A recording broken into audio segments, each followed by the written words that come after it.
This assessment asks us to predict the 4 possible products when these 2 aldehydes are reacted in a crossed aldol reaction with no control over which one is the enolate and which one is the aldehyde. The 4 possible products are A reacting with itself, B reacting with itself, and them reacting with each other, where one is the enolate each time.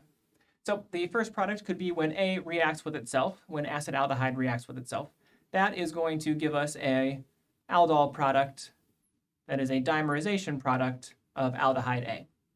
Second product would be when aldehyde B reacts with itself.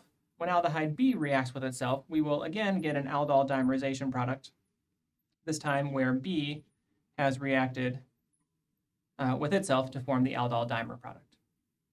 The other 2 products are the crossed aldol product. If A is the enolate and B is the electrophile, then we get a product where B turns into the alcohol and A remains the carbonyl.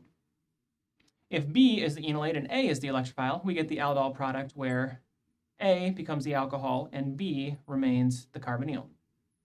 These are the 4 possible aldol products when we have an unselective crossed aldol.